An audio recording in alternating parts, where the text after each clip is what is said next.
Vamos a dar inicio a este segundo día de las jornadas con una ponencia que estará a cargo de Jeffrey Mora, titulada Racias policiales y la búsqueda de la seguridad, la dimensión humanista de la regla de exclusión probatoria.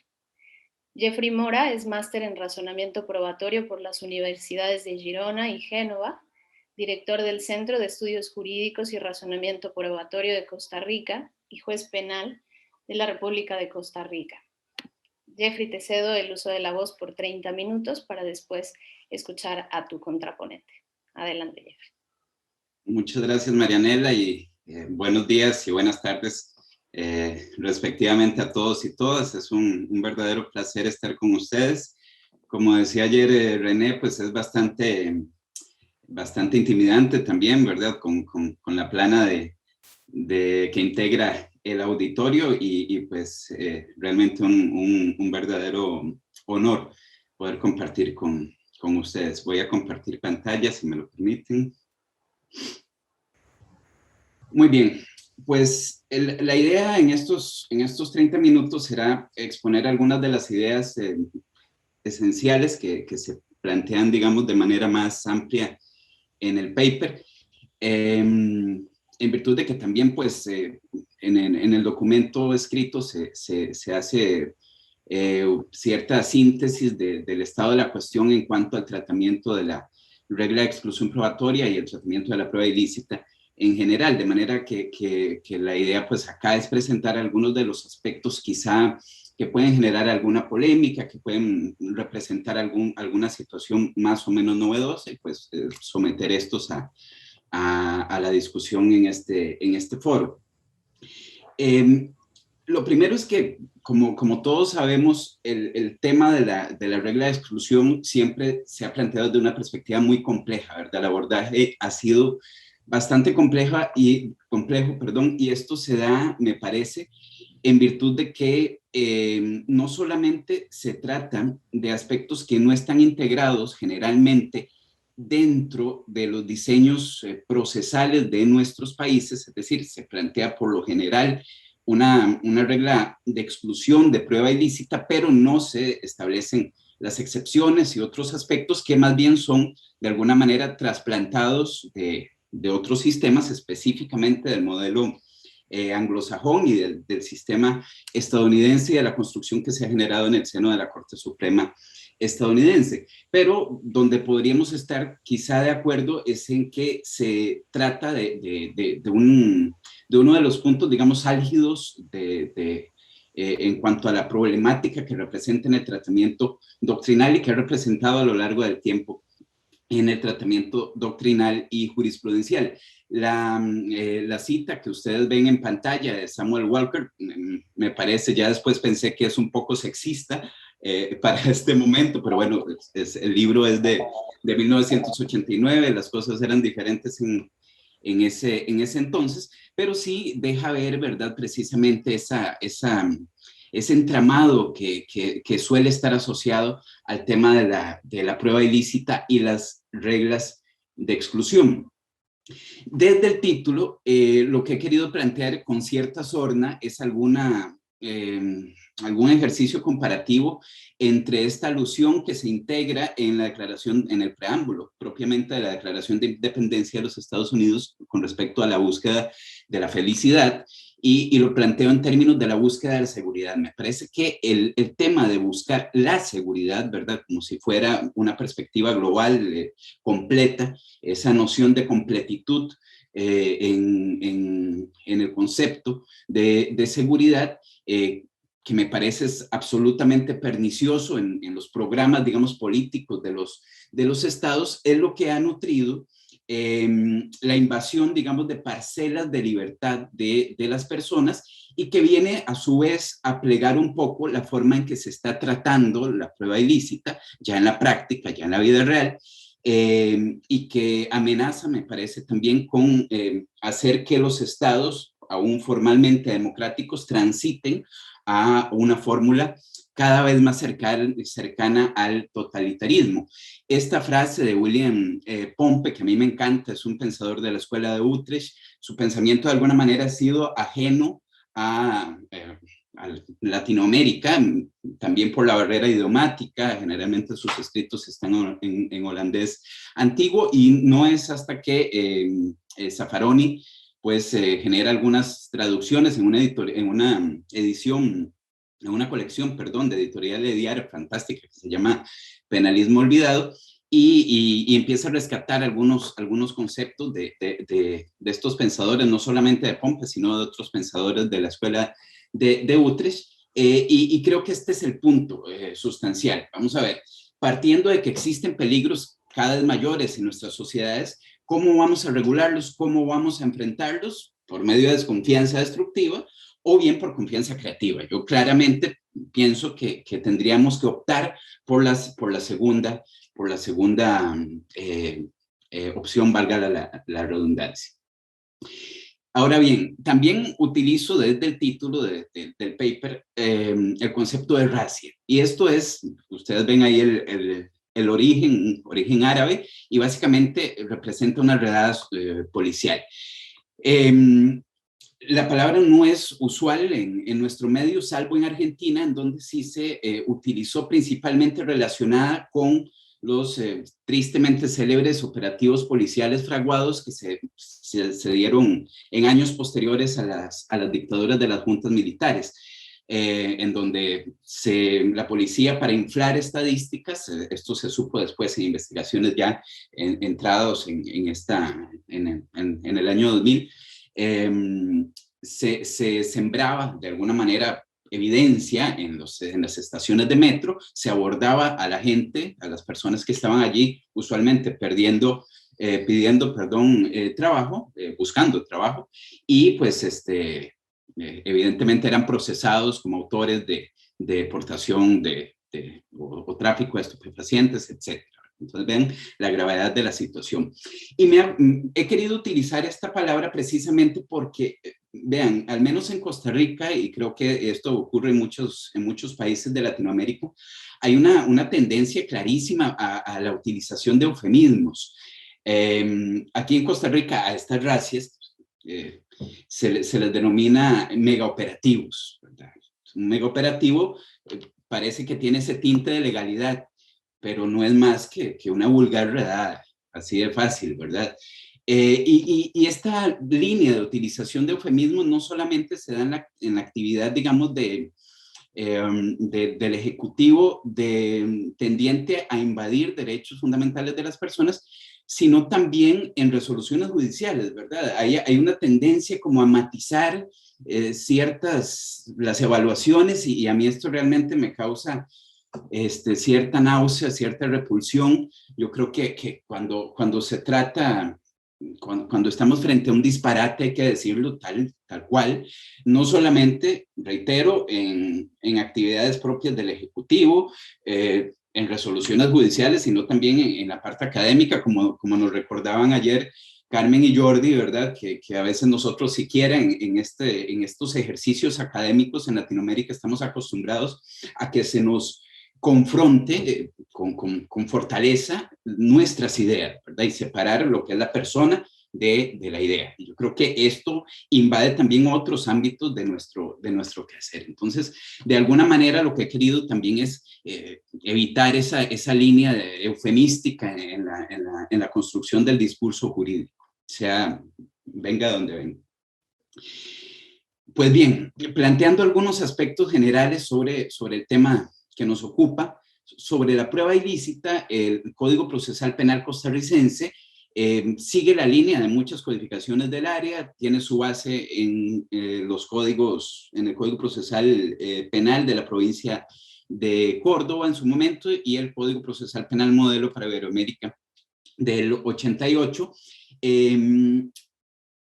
Está vigente desde 1996 en el país, e incorporó al inicio una cláusula que permitía la utilización de prueba ilícita cuando favoreciera al imputado. Esto se modificó hasta el año pasado mediante la resolución que ustedes pueden ver en pantalla, y se eliminó esa frase. Entonces, hoy por hoy, la prueba ilícita, digamos, debe ser descartada, debe ser cercenada en términos generales, favorezca o no favorezca al imputado. Este tema también fue muy debatido al momento de el diseño del Código Procesal Penal nuestro, que es un código de primera generación, que se ha llamado como,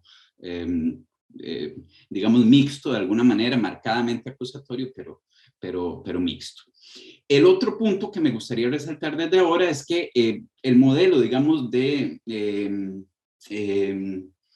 ejercicio procesal con respecto a la prueba ilícita, es decir, los mecanismos procesales dispuestos para hacer ver la prueba ilícita y para gestionar su exclusión, se basan, digamos, en el principio pas de nullité sans griffe, es decir, parte de la existencia de un perjuicio o de un agravio.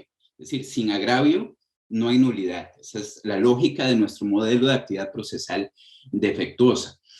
Esto es compatible, a mi criterio, con la noción dual, digamos, de la prueba ilícita y la prueba irregular.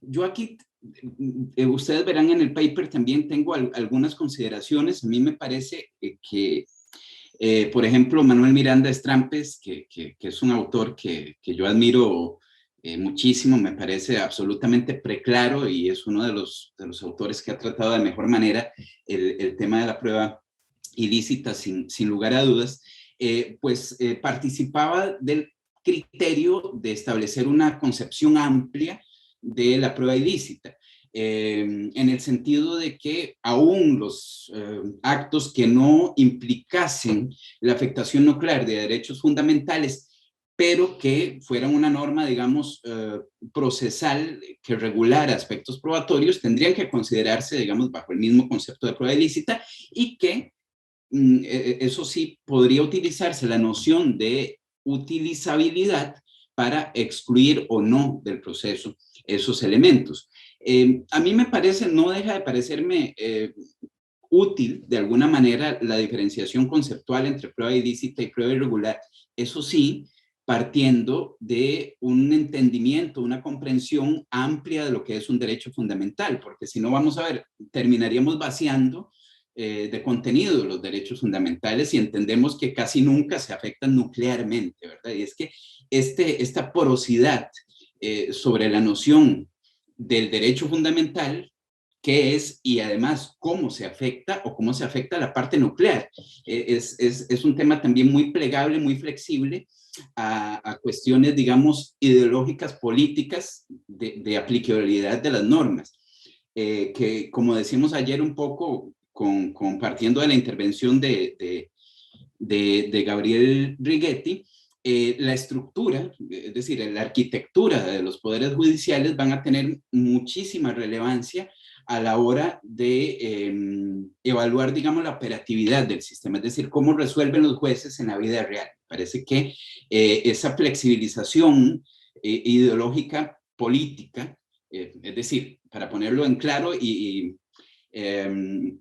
vamos a ver, en blanco y negro, aunque por supuesto no quisiera utilizar estas etiquetas, ¿verdad?, de garantismo o autoritarismo, pero para marcar ciertas líneas, la estructura o esta arquitectura interna del Poder Judicial puede facilitar que se tenga una inclinación evidente por posturas, digamos, de mano dura en la aplicación del derecho penal o interpretación de las normas procesales o sustantivas penales, o bien que la línea sea mucho más garantista. Y esto yo creo que es algo bastante evidente, cuando se afecta a independencia judicial, etcétera. Esto puede generar esa disyuntiva práctica. Pues bien, el tema, al final, lo que quisiera plantear en este punto es que aunque tenga más bien una utilidad conceptual, la diferenciación, sí habría que tener muchísimo cuidado en cuanto a la comprensión de qué es el derecho fundamental y qué implica su afectación nuclear. Otro de los temas que también me gustaría simplemente poner sobre la palestra para discusión es el de el momento de la declaratoria y la exclusión de la prueba, que es un tema bastante relevante. Yo participo de la idea de que la evaluación de la prueba ilícita debería darse en el momento más próximo al inicio, para efectos de evitar cualquier, digamos, afectación psicológica del juzgador, o al menos que se dé con respecto a un juzgador diferente al juzgador de los hechos, es decir, al que vaya a tomar la decisión. Sobre esto me parece muy interesante el desarrollo de la teoría del razonamiento motivado de la profesora Avani Metaxot, que también se indica con mayor amplitud en el trabajo. Sobre la justificación de la regla de exclusión, yo he partido, no son las únicas, pero son como los modelos que me parecen más claros de justificación.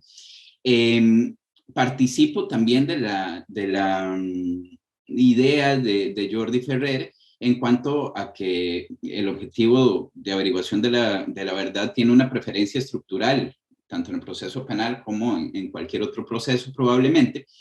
Sin embargo, evidentemente esto va a estar afectado por fórmulas que van a tener contenido epistémico o no, y esto va a tener mucho que ver en este caso concreto de la prueba ilícita con respecto a la justificación que vayamos a prever para establecer esa regla de exclusión.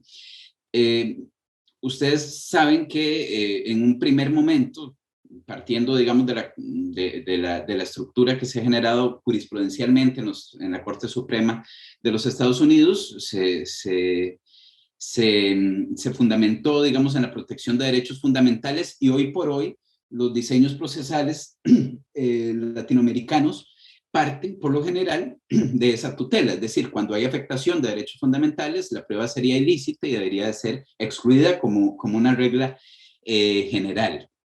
Ok, al menos en el caso costarricense es así, en el caso mexicano y en otros supuestos, en muchos supuestos de otros países. Pero también se han venido a generar en la jurisprudencia norteamericana otras fórmulas de justificación que de alguna manera desplazan la tutela de los derechos fundamentales, sea la disuasión, se habla también de integridad judicial o de indemnidad de la prueba.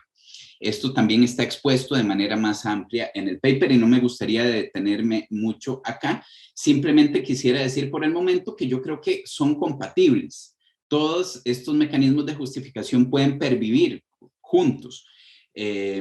No obstante, la tutela o la protección de los derechos fundamentales es el elemento al que definitivamente no podemos renunciar desde mi perspectiva. Este es el elemento sine qua non para entender o comprender la regla de exclusión.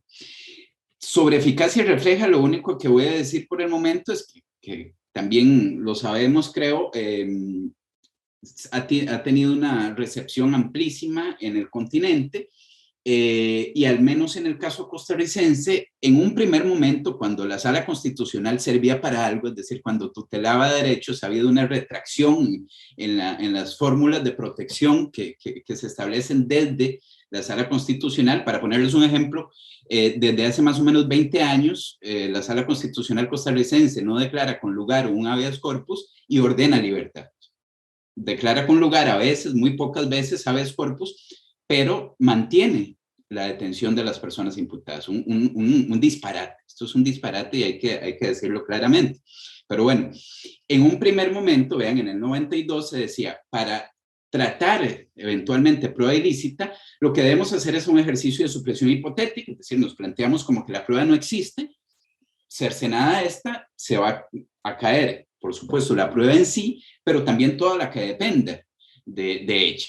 Vean que esta fórmula permite, digamos, darle enorme amplitud a la eficacia refleja o indirecta de la prueba ilícita. Sobre las excepciones tampoco me voy a extender mucho porque no hay tiempo. Solamente que participo de todas las ideas que genera Manuel Miranda Strampes sobre la coca-colanización de la regla de exclusión, que me parece un concepto además magnífico. Creo que se da precisamente esta dislocación al generarse un trasplante de un modelo, un diseño completamente distinto, el norteamericano, hacia modelos como los latinoamericanos y específicamente el modelo costarricense, que es el que he evaluado. Las diferentes excepciones que van generando, digamos, también una retracción de la regla de exclusión al punto de que si ya aplicásemos la llamada excepción de conexión de antijuricidad, básicamente ya no tenemos una regla de exclusión probatoria, sino es una excepción de exclusión probatoria. Es decir, hay una inversión completa. Manuel Miranda Estrampes decía que es la muerte, esta última excepción, y a la regla de exclusión es la muerte de la regla como tal, y me parece clarísimo que así es.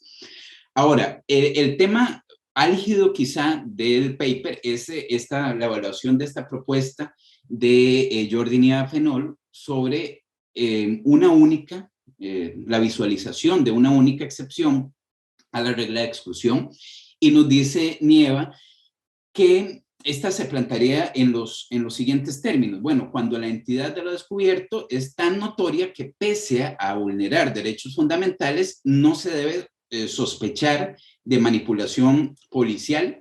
En esos casos, la prueba no debería ser excluida o expulsada, y pues la ilicitud debería de plantearse o considerarse irrelevante. A mí, francamente, me parece peligrosísimo, primero esto en nuestro entorno, en el entorno latinoamericano, y me parece criticable desde diferentes aristas.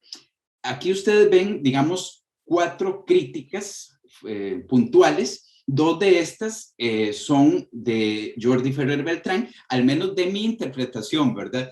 Estoy seguro que Jordi me hará ver si lo he interpretado mal, que es altamente probable también. Pero bueno, vamos a ver, al menos lo que yo he entendido del criterio que sostiene Ferrer Beltrán sobre este particular.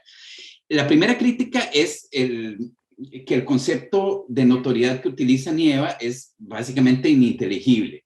Y nos dice Ferrer que realmente si se entiende notorio bajo una fórmula usual, si es notorio no requiere prueba. Entonces, evidentemente no tiene sentido el argumento de Nieva, y creo que tiene razón.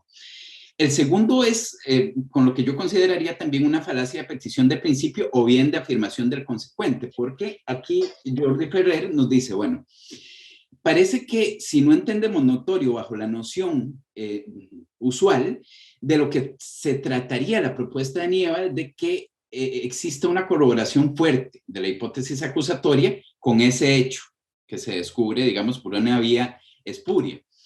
No obstante, lo que ocurre acá es que parece que se ponen las cosas al revés, ¿verdad? Si lo que vamos a evaluar es precisamente criterios de admisibilidad de la prueba, pero lo vamos a hacer a partir de la valoración de la prueba, es decir, de si efectivamente corrobora de manera sólida la hipótesis acusatoria, pues estamos, digamos, ante un argumento circular. Esa sería más o menos la lógica, según lo que he entendido de la postura de Ferrer. Ahora, desde mi perspectiva, también se cae por parte de Nieva en una falacia de generalización, particularmente por desatención del factor de relatividad cultural. Me parece que al cuestionarse, desde el principio, al cuestionarse la potencialidad o la virtualidad de las reglas actuales o los criterios, digamos, de regulación de la regla de exclusión y sus excepciones, están ausentes elementos empíricos, que es algo en donde Carmen también ha insistido muchísimo, la necesidad de estudios empíricos para evaluar cómo están funcionando nuestras instituciones. Entonces me parece que las afirmaciones son un tanto gratuitas ahí. Y también, vamos a ver, la forma en que puede funcionar la exclusión de prueba en nuestros países es absolutamente plural. Será diferente en México, en donde quizá tengan problemas más graves con relación a narcotráfico o criminalidad organizada, a lo que ocurre en Costa Rica, en donde ni siquiera tenemos ejército. Entonces vean que esto es algo importante evaluar y está ausente del planteamiento de Nieva. Y el último, y quizá más importante desde mi perspectiva, es que se trivializa el principio de dignidad humana. Es decir, Nieva parte de una justificación meramente en torno a la indemnidad de la prueba, lo que entendimos al inicio como indemnidad de la prueba, pero evidentemente no solamente se trata de aspectos epistémicos, más bien la regla de exclusión se fundamenta en cuestiones absolutamente extraepistémicas. Jordi Ferrer nos ha dicho con claridad que estas reglas ni siquiera tendrían una aspiración epistémica, de forma tal que la noción de dignidad humana, por ejemplo, es algo que tendría que tomarse en cuenta de manera indefectible. Ahora, para acelerar, porque creo que me quedan nada más 5 minutos, ya en cuanto al caso concreto que he tomado como ejemplo, el tema de las racias policiales. El marco es una situación de control social tremenda, ¿verdad? Sin precedentes en general en casi todos los países del mundo. A mí me gusta esta noción de víctima planetaria que construye Ana Isabel Cepeda Pérez, en donde desde el punto de vista político se nos plantea a todos como potenciales víctimas, y esto implica a su vez que haya una desatención, despreocupación por las víctimas concretas. Y esto permite también robar parcelas en la esfera de derechos de las personas. Acá también se involucra esta noción de falacia del todo de Fernando Savater, y la noción de la seguridad, lo decíamos al principio, ¿verdad? La seguridad de forma absoluta, como una pretensión no solamente posible de conseguir, deseable, perdón, sino también posible. Y esto es un disparate también, ¿verdad? No es posible conseguir la seguridad en esos términos, salvo que todos estemos recluidos 24 horas, ¿verdad? Un toque de queda perpetuo sería la única manera. Y además, las nociones de lujuria por la vaguedad, que también es un poco de doctrina alemana, es decir, las regulaciones muy porosas nos sirven para el control social, y la categoría de sospecha es fundamental como punto para accionar la represión contra las personas. Es decir, sustituimos la noción de indicio por la de sospecha. Y la noción de sospecha es subjetiva. ¿Cómo vamos a rebatir que alguien es sospechoso según el parecer policial? Esto también es algo absurdo y abre la puerta para la arbitrariedad y permite la fijación de políticas criminales en donde, por supuesto, vaya a haber límites, digamos, muy difusos. Y entramos entonces al tema de los megaoperativos, este eufemismo odioso, ¿verdad? Que no es más que una vulgar racia, una vulgar redada, lo que está ocurriendo en el país. Les cuento más o menos en los minutitos que me quedan de qué se trata. Lo que se hace con estas racias es disponer en ciertos puntos del país donde se estime que hay alta incidencia de delincuencia, un conglomerado de todas las policías, ¿verdad? Policía fiscal, migratoria, administrativa, organismo de investigación judicial, etcétera, todos están ahí. A veces hay cientos de funcionarios, ¿verdad? Deteniendo a todo el mundo. Yo siempre pongo el ejemplo de la pesca de camarón. Esto es como cuando se utilizan las redes de arrastre, ¿verdad? Claro, pescas camarón, pero además barres todo el fondo marino. Eso es lo que ocurre. Y es lo mismo, ¿verdad? Cuando se hacen estas racias, puede que se detenga alguna persona que tenga antecedentes penales, que esté en fuga, que tenga algún arma ilícita, que tenga estupefacientes, pero a su vez, por cada persona que se detiene así, hay cientos de personas que están vulneradas en sus derechos fundamentales, con lo que esto implica. Entonces, vean lo interesante acá. Se han utilizado argumentos justificatorios para realizar estas racias, porque constitucionalmente en Costa Rica se requiere un indicio comprobado, dice el artículo 37 de la Constitución Política, para que se infrinja un derecho fundamental, y el derecho fundamental de la libertad de tránsito. Independientemente de que esto sea un estándar de prueba o pretenda ser un estándar de prueba o cualquier otra cosa, el tema es que pareciera que indicio comprobado implicará un mínimo, ¿verdad?, de prueba. ¿Qué se ha dicho? Bueno, el primer argumento es la aceptación frontal. Las autoridades de policía administrativa dicen, vean, la verdad es que el asunto de la criminalidad implica acciones fuertes, y nosotros la única manera que tenemos de hacerlo es mediante estos megaoperativos. A pesar de que es abiertamente ilegal e inconstitucional, por lo menos es honesto, Yo pienso que ese argumento al menos tiene la virtud de ser honesto. El segundo es, que este sí me parece odioso y un verdadero disparate, es las noticias crímenes genéricas. A alguien se le ocurrió una brillante idea y es, bueno, como nos están pidiendo un indicio comprobado, entonces vamos a hacer un documento en donde se diga con un número de oficio para darle formalidad y vamos a poner, se autoriza la intervención policial para el tratamiento de delitos contra la vida, para buscar trazos de delitos sobre trata de personas, para vida silvestre, para delincuencia organizada, para narcotráfico. Es decir, todo el Código Penal lo copian en un oficio y esto permite la actuación irrestricta en cualquier parte, a cualquier hora y sobre quien sea. Evidentemente esto no brinda ningún mecanismo de contención y es un absurdo. La tercera fórmula es la corroboración de identidad. Entonces, se detienen a las personas, se les piden su cédula y ahí entra en juego la perspicacia policial. Entonces, lo que ocurre, claro, la justificación ex post de la intervención es, nosotros intervenimos para pedirle la cédula, pero nos dimos cuenta de que se puso nervioso, de que nos contestó de una manera extraña las preguntas. Y esto nos dio pie a ver que tenía un maletín a la par y le pedimos que nos mostrara el maletín y ahí había droga. También me parece que es una intervención abiertamente ilegal. Y la peor de todas es los informantes anónimos. Se dice, bueno, alguien llamó y dijo que había una persona sospechosa y entonces dispusimos este operativo para esa persona sospechosa, no sabemos por qué, no sabemos quién, etc. Y a veces también podría cuestionarse que esa llamada anónima exista siquiera, porque no consta en bitácoras o consta ex post en las bitácoras.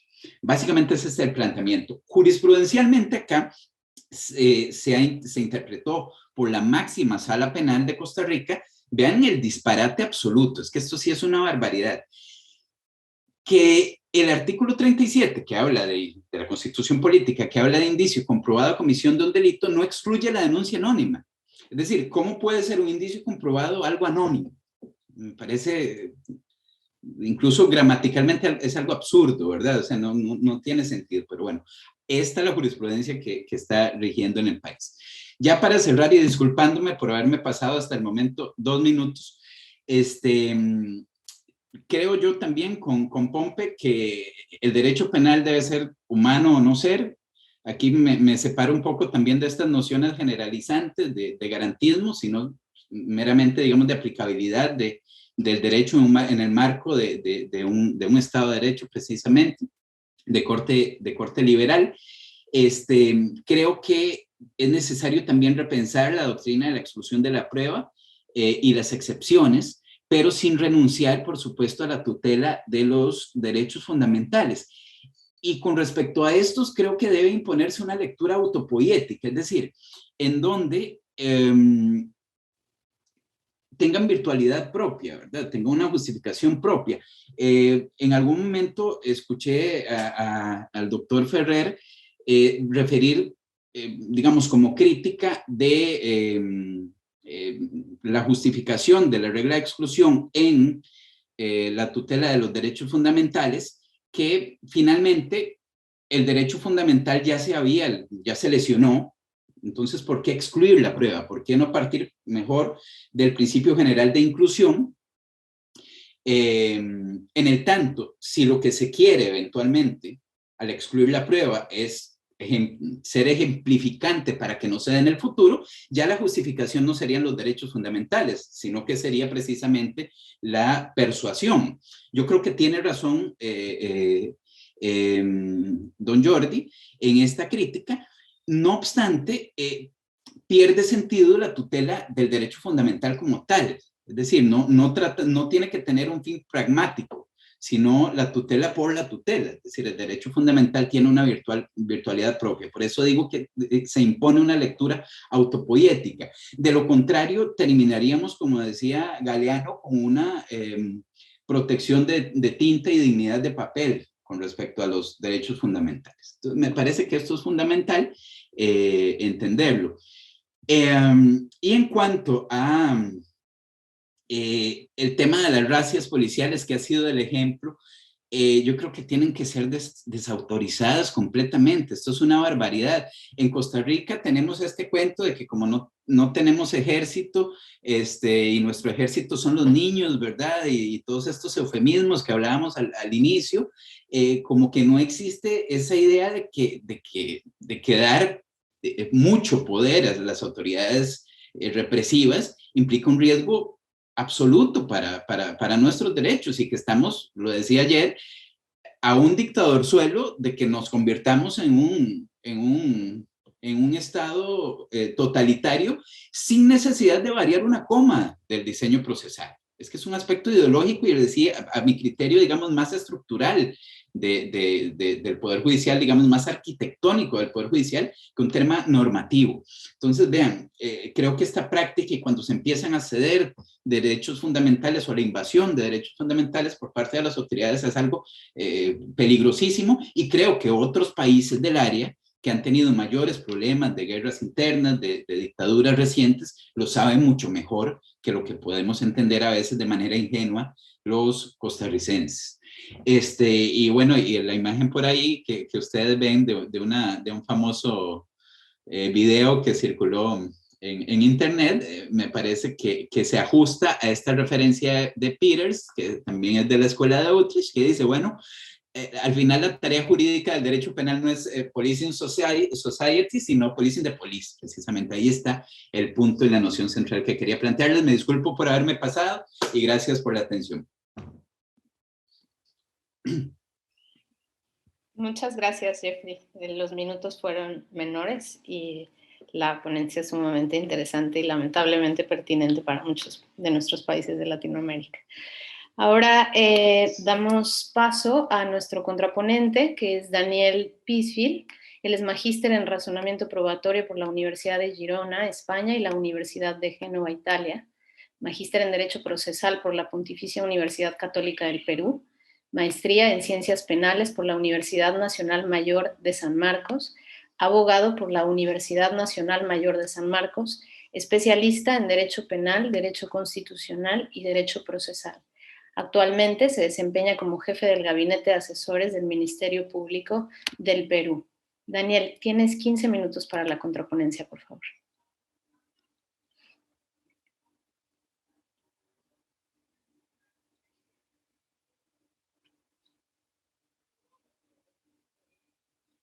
Tu audio está apagado, no sé si...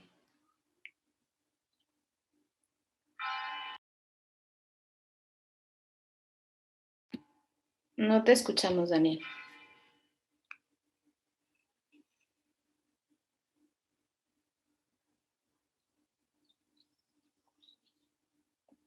No te escuchamos aún, pero creo que es tu micrófono que está...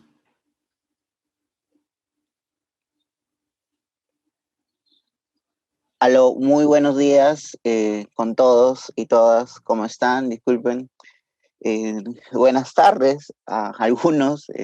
Para mí es primero quiero agradecer a los directores del máster de Girona y Génova, Carmen y Jordi, por este primer encuentro intergeneracional. Asimismo, es un gusto conocer a los distintos compañeros de distintas generaciones y también va a ser un gusto comentar la importante ponencia que ha señalado nuestro querido amigo Jeffrey, compañero del máster. Yo tengo un breve esquema que lo voy a compartir, no sé si se visualiza. Yo en esta contraponencia la he dividido en 4 partes. Primera parte es aspectos previos, segundo es la propuesta coincidentes, tercer punto la propuesta contradictorias o divergentes que yo considero que se podría hacer a la ponencia y una crítica general. En los aspectos previos, me parece adecuado que el autor Jeffrey Mora ubique el tema en el proceso penal. Solamente ahí yo realizo un paréntesis. La regla de exclusión actualmente, si bien es cierto, siempre se está hablando de la regla de exclusión probatoria en el proceso penal por lo general, pero esta regla probatoria, esta regla de exclusión es aplicable a cualquier proceso judicial, administrativo, civil.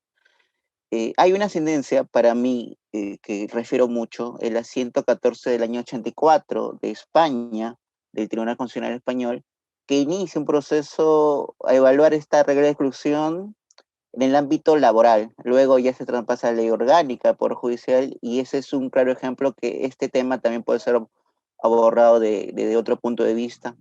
Igual, recientemente, creo que en 2016, el profesor Luca Pasanante aborda este tema desde el punto de vista del proceso civil.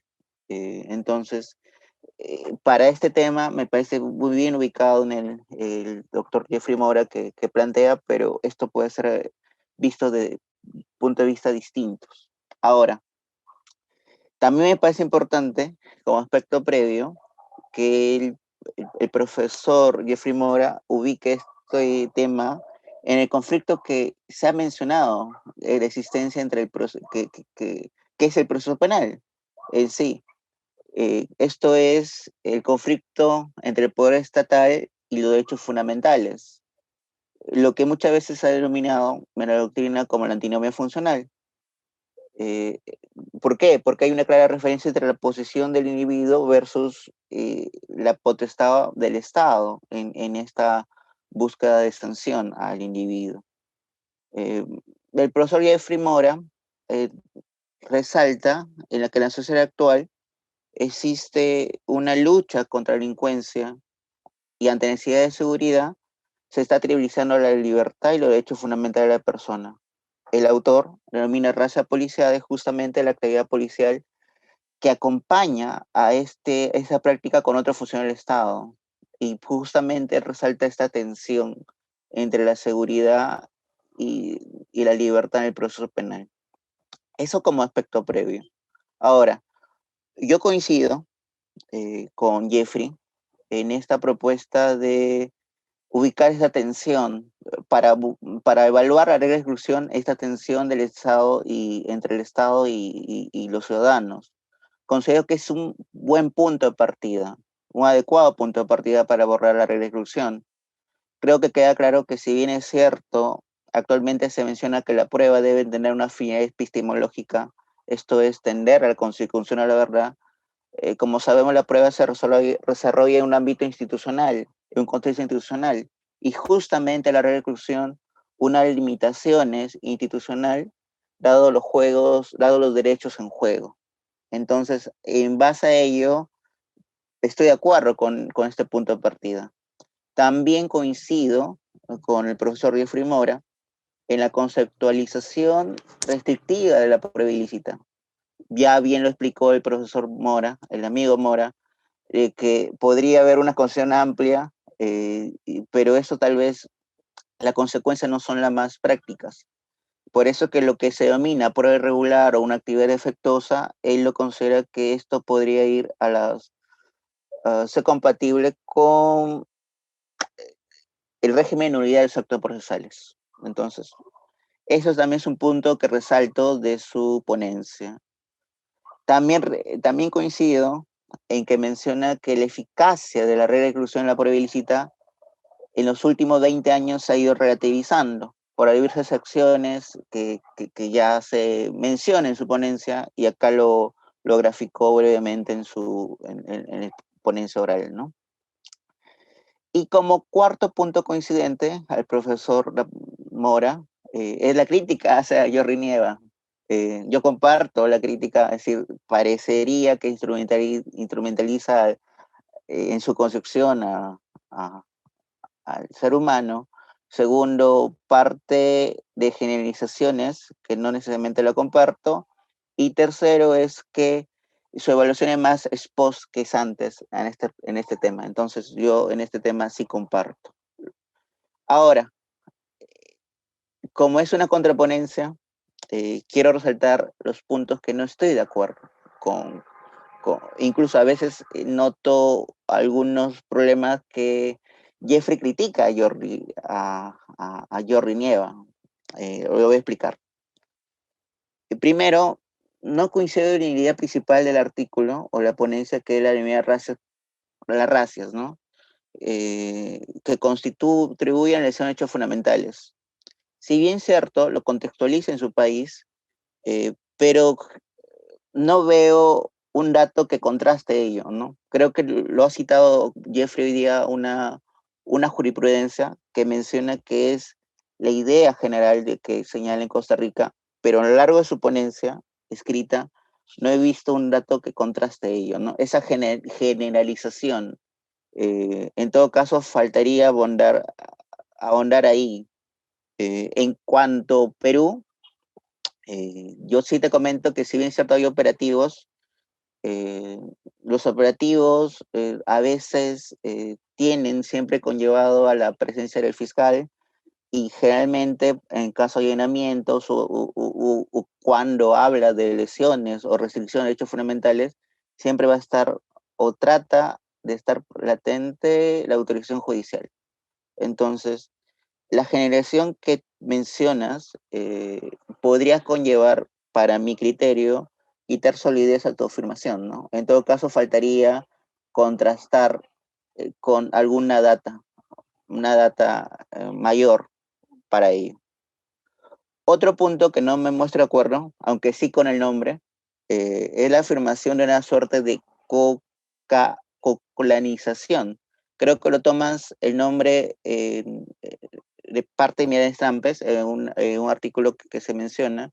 Se podría decir también marronización, la exclusión, pero afirmas algo que también no encuentro datos contrastables en tu artículo. Es decir, tú mencionas, ahí te podría decir la página, que hay una suerte de transferencia de concepciones que sobre el particular se ha construido de la jurisprudencia de Estados Unidos, asumida sin tropicalización por una gran cantidad de países latinoamericanos. A eso lo afirmas dos veces, creo que en la página 6 y en la página 12 de tu ponencia, pero tampoco encuentro data en tu artículo que sustente esa afirmación. Que esto sí ha sido asumido por los países latinoamericanos sin rubor. Sí. Sobre tu afirmación, yo quiero realizar sobre mi afirmación realizo una precisión.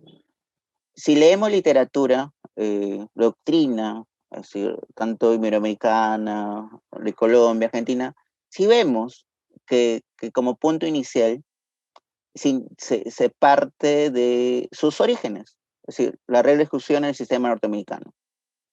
Pero si buscamos jurisprudencia que sustente ese trasplante jurídico, no he encontrado mucho. Colombia creo que sí tiene varias sentencias de la Corte Constitucional que menciona la regla de exclusión del sistema norteamericano. Argentina, si no me equivoco, también, y el profesor Ayravarian es uno de los que en su libro menciona cómo se ha ido pero no sé si podría ser una afirmación así como tú mencionas, ¿no? Yo te cuento que antes yo también mencionaba eso hace 10 años, ¿no? Y investigué un poco el tema en el Perú, principalmente ubiqué en el Perú. Y en el Perú yo encuentro más influencia del Tribunal Constitucional Español, por eso cito la 114-84, en el y en el nivel de Corte Suprema he visto pocos casos que trasplanten de manera así sin rubor, sin tropicalización, como me dices, en el Perú. Yo en el Perú encuentro más jurisprudencia que evalúa el caso por caso de los hechos en juego, ¿no? Y entonces ese también es una crítica que te puede realizar a tus afirmaciones que realizan la ponencia. Otro tema que también podría ser una crítica es el contenido de la sección que realizas en conexión de antijuridicidad, ¿sí? Se menciona en esta sección de conexión de antijuridicidad una suerte de que viene del sistema norteamericano, pero más bien cuando evalué este tema de conexión de antijuridicidad, yo encuentro como punto de partida a la jurisprudencia española, justamente la sentencia 81 de 1998, que es un caso de drogas. en esta sentencia de España se menciona lo siguiente. Es como una relativización de la eficacia refleja de la prueba ilícita o la exclusión, y que parte de la siguiente. Menciona esta excepción. Para el reconocimiento de la eficacia refleja, ya no es suficiente con la existencia de una relación causal natural entre prueba ilícita y prueba derivada, sino que es necesario además la existencia de una conexión de antijuridicialidad y por tanto introducir elementos normativos que restrinjan la cadena causal, cuya apreciación dependerá de índole del derecho fundamental en juego y de examinar una perspectiva externa de cuál amplitud de tutela. Es decir, esto que lo conozco yo como conocimiento de antijuricidad, parto más del Tribunal Constitucional Español y no le encuentro semejanza a los casos que tú mencionas como conocimiento de antijuricidad en el caso Jackson versus Michigan y Davis versus Estados Unidos, que tiene que ver más con actuación policial. Yo lo veo más como una manifestación de excepción de buena fe, que tú bien haces referencia a ello, ¿no? Otra crítica, y no la comparto tampoco necesariamente, es tu afirmación de que mencionas que en la Corte Americana ya se ha tocado el tema. Sí, se ha tocado el tema en varias oportunidades, pero creo que el caso Cabrera Garciel Montiel Flores versus México no es el único, ¿no?, que se puede destacar, ¿no? Existen, por ejemplo, para mí el caso Lori Berenson versus Perú del año 2004 y el caso Etcher versus Brasil 2009. Si tú me das a elegir cuál es el leitmotiv del sistema interamericano, yo creo que el caso Lori Berenson es un importante punto de partida para evaluar.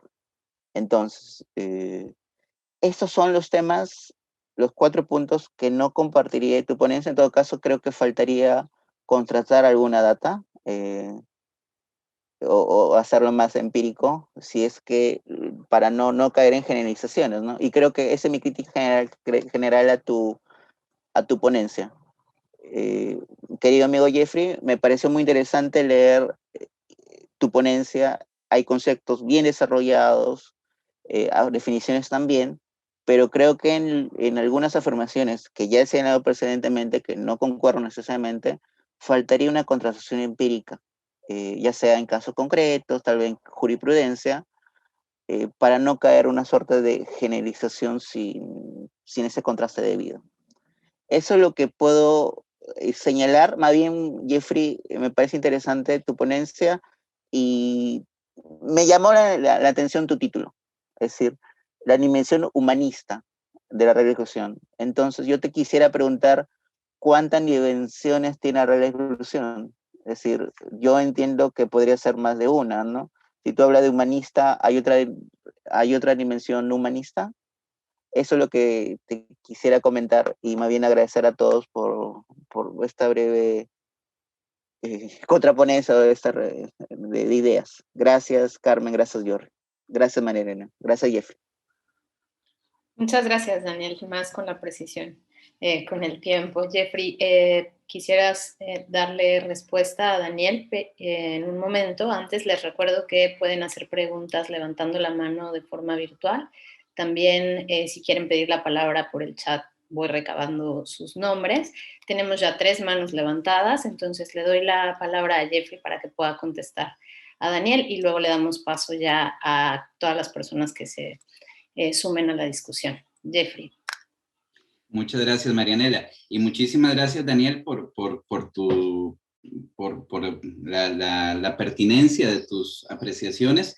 Yo creo que francamente tienes razón en muchas de ellas. Tal vez me ha faltado cierta contrastación empírica, quizá alimentado porque no lo he estimado, digamos, como un aspecto quizás sustancial dentro del trabajo, y me he conformado, digamos, con hacer algún recuento doctrinario en ciertos puntos. El primer tema que indica sobre que parece que hay algún género de falacia de generalización cuando hablo de la lesión de derechos fundamentales con las razzias.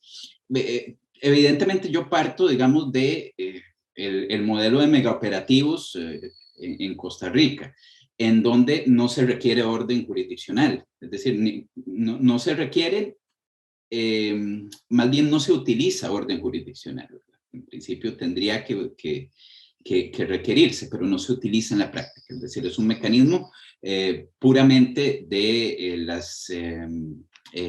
los organismos, digamos, represivos, policía, etc.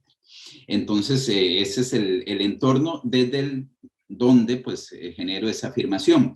Efectivamente, digamos, no tengo elementos como para contrastar con la práctica en otros países del área. Por ahí, en ese sentido, digamos, si lo vemos a un nivel macro, evidentemente sí tendría razón, pero creo que en ningún momento yo dije que esto se da en toda Latinoamérica, ¿verdad? Estoy concentrado en la práctica costarricense. Sobre la coca-colanización de la regla de exclusión, tampoco yo niego que haya alguna influencia de jurisprudencia española, pero me parece que también la jurisprudencia española está alimentada por la jurisprudencia norteamericana. No sé si me equivoco, pero creo que hay también alguna influencia, de manera tal que tampoco fue un aspecto, digamos, sustancial. Esta primera parte del trabajo, la idea era más generar un marco general, digamos, del cual partir para analizar la práctica de las razzias policiales en Costa Rica. Un esquema general que evidentemente puede tener, alguna carencia en cuanto a contrastación de datos, que muy bien, ¿verdad? De manera muy fina lo haces ver y creo que tenés toda la razón. Sobre el tema de la conexión de antijuricidad, creo que es el mismo punto, ¿verdad? No niego que en jurisprudencia española, de hecho conozco también algunas resoluciones en ese sentido con respecto a esta excepción terrible, pero me parece que también de alguna forma están alimentadas por, aunque no lo digan expresamente, pero están alimentadas por la jurisprudencia norteamericana especialmente. Me parece que es así. Y sobre la Corte Interamericana de Derechos Humanos y otras resoluciones, tampoco lo niego, ¿verdad? Yo mencioné Cabrera García y Montiel Flores porque es una de las últimas, pero por supuesto que habrá otras y me parece, te agradezco también los datos sobre las otras sentencias que mencionas porque evidentemente enriquece el tema y hay alguna de estas que te voy a pedir el dato concreto porque no la conozco francamente, así que de verdad muchas gracias. Lo último sobre las dimensiones. Sí, yo hablo de una dimensión humanista ligando, digamos, la regla de exclusión de manera prevalente con la protección de los derechos fundamentales o la justificación de la regla de exclusión en la tutela de los derechos fundamentales, más bien. ¿Hay otras dimensiones? Claro que sí. Me parece que la dimensión imperante, de alguna manera, o la que se está abriendo paso, es una dimensión pragmática, absolutamente pragmática, de la mano de una concepción, digamos, ideológica de mano dura, de flexibilización de garantías, o más bien de eficientismo penal, de lo que ha sido, desde alguna perspectiva, reconocido como eficientismo penal, es decir, todas estas políticas tendientes a utilizar como caballo de batalla en la lucha contra la criminalidad el andamiaje del proceso penal. De alguna manera, sobre los motivos, digamos, más de carácter estructural del Estado que podrían alimentar también el crecimiento de la criminalidad. Hablamos de pobreza, de ausencia de trabajo digno, de seguridad social, todos estos aspectos, digamos, sustanciales. En lugar de eso, se construye el diseño, digamos, de las entidades represivas a partir de ese modelo eficientista. Y esto hace que también se genere una perspectiva o una dimensión pragmática que creo es la imperante a la hora de discutir los temas relacionados con la regla de exclusión y cómo se ejecutan actuaciones, digamos, materiales de las entidades represivas que pueden lesionar derechos fundamentales, y finalmente también va a plegar un poco la comprensión de los tribunales, ¿verdad? Este ejercicio dialéctico pernicioso que es parte de lo que traté de poner evidencia en el paper. Por ahí estaría la respuesta en este último punto. No niego que haya otras dimensiones, ¿verdad? Pero por el momento lo que te podría decir, me ocupé de esa llamada dimensión humanista, y creo que en contraposición está la dimensión pragmática, que es la que abogo por descartar. Muchas gracias, Daniel, nuevamente por tus pertinentes observaciones. Muchas gracias, Jeffrey. Voy a ir dando la palabra una a una, y si por algo empiezan a sumarse más, serían conjuntos de preguntas, pero por ahora tenemos 4 manos levantadas. La primera de ellas es la de Emma. Emma, ¿podrías formular tu pregunta?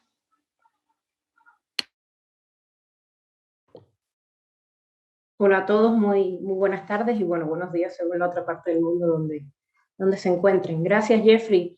Gracias, Daniel. Qué lindo verlos y poder compartir con ustedes en el evento. A Neira, a todos. Es increíble, después de la pandemia y todo lo que hemos vivido, tantas veces que planeamos vernos en algún momento después de compartir las clases durante el máster de razonamiento probatorio en esa edición. Y vino la pandemia y como que se torció un poco la vida y las cosas, pero siguen pasando cosas lindas.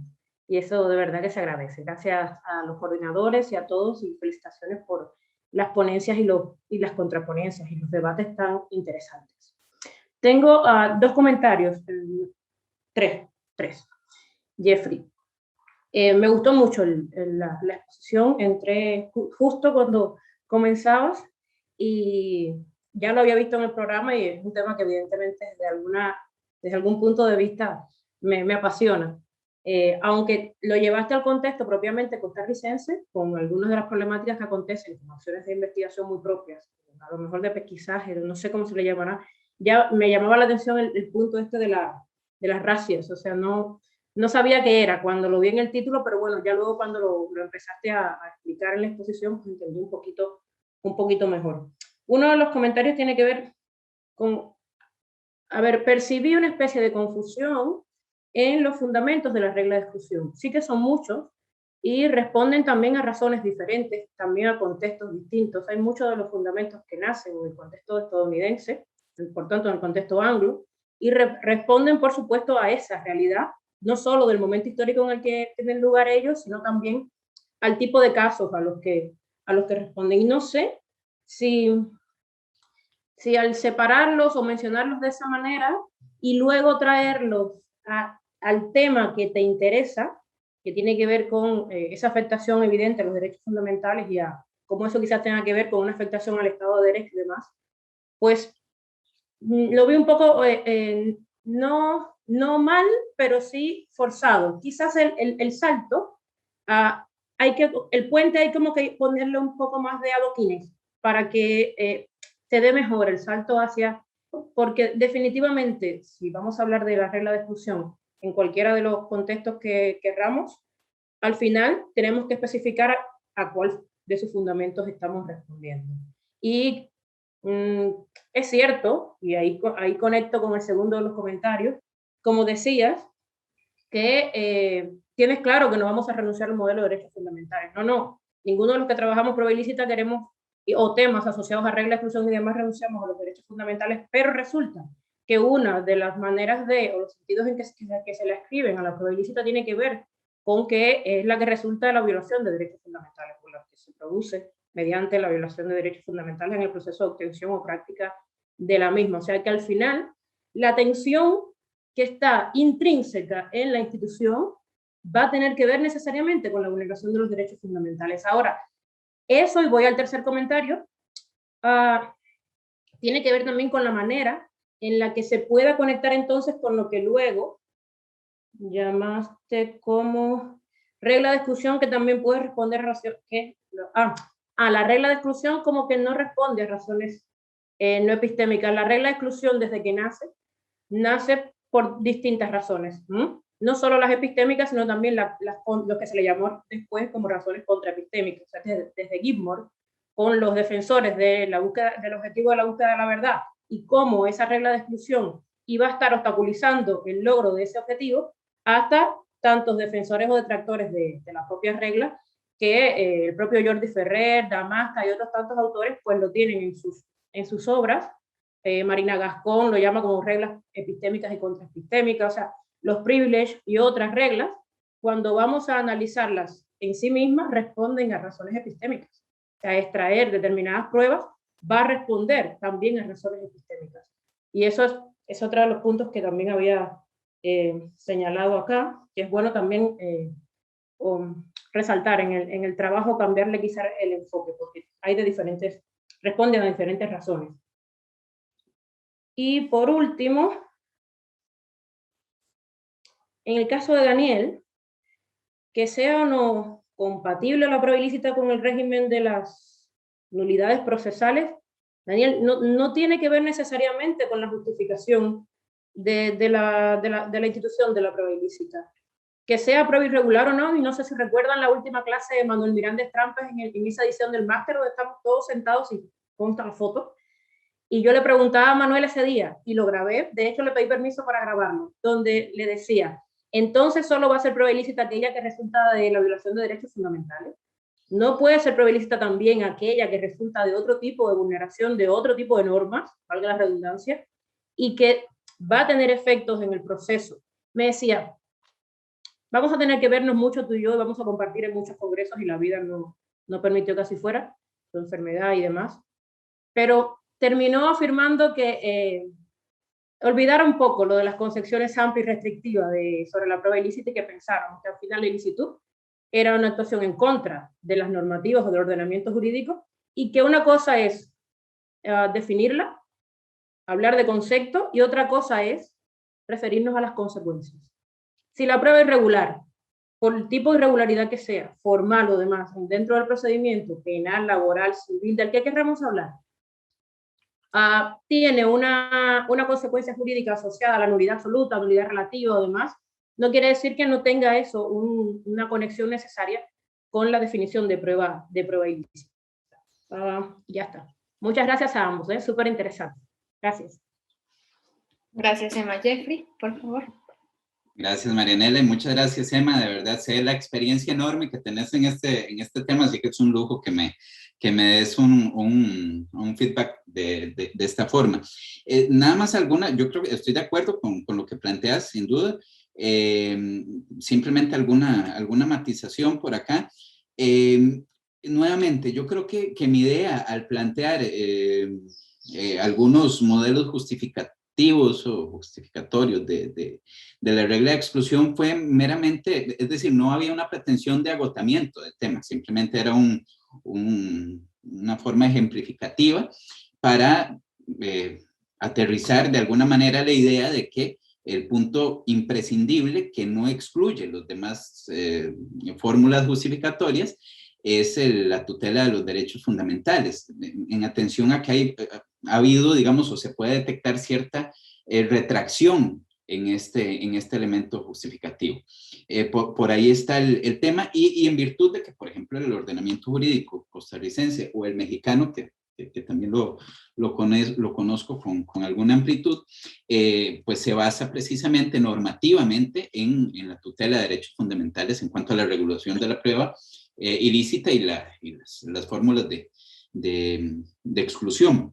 Entonces, ese básicamente es el contexto final en donde quise aterrizar, ¿verdad? La parte descriptiva, sin pretensión de agotamiento, pues meramente eso, ¿verdad? Pero tenés toda la razón en ese punto. Lo mismo en cuanto a si se trata de una justificación epistémica o no epistémica. O sea, creo que es sin duda, acá tal vez la matización está en que si justificamos la regla de exclusión en la tutela de derechos fundamentales, la justificación es absolutamente no epistémica, mientras que bajo la noción de Nieva-Fenol, en cuanto a la indemnidad de la prueba, sería digamos, una justificación completa y absolutamente epistémica. Es decir, las razones expuestas por Nieva-Fenol son precisamente para digamos, no afectar el acervo o no generar ciertas dudas sobre la posible manipulación del acervo probatorio. Entonces me parece que esa fue la matización, tampoco sin pretensión de profundizar en los temas. Y quisiera aprovechar la intervención porque se me había olvidado un punto en cuanto al replanteamiento de las, digamos, de opciones frente a la exclusión de prueba. Es decir, si podríamos decantarnos ya no por la exclusión, sino por otras vías, por ejemplo, el establecimiento de causas disciplinarias contra personas, contra las personas, digamos, que los agentes que lesionen derechos fundamentales, etcétera, otros mecanismos, y mantener, digamos, bajo el principio general de inclusión de prueba, estos elementos que se hayan dado a partir de esa violación. A mí me parece que tal vez sea un poco ingenuo pensar que otros mecanismos en muchos contextos latinoamericanos vayan a servir para algo. Me parece que si pensamos, por ejemplo, en causas disciplinarias para funcionarios que hayan incurrido en estos actos ilícitos, podría generarse, tampoco aquí es una afirmación, si se quiere, gratuita, ¿verdad? No tengo elementos tampoco epistémicos en este momento para pensarlo, pero me parece que se puede detectar también la construcción de cierto modelo administrativo sancionador del amigo, podría llamar uno, es decir, de protección de personas que responden a este sistema, digamos, eficientista de actuación de las agencias represivas. Eso quería decirlo porque creo que me faltó en la exposición principal y que por ahí está en el paper oculto en algún pie de página. Gracias. Ya vamos a empezar a correr un poco con el tiempo porque estamos ya a máximo 15 minutos, 13. Entonces voy a darles el uso de la voz de 2 en 2, solo tenemos 4 manos ahora, y Jeffrey, contestarías en conjunto las preguntas primero de Jordi, por favor, y luego de Carmen.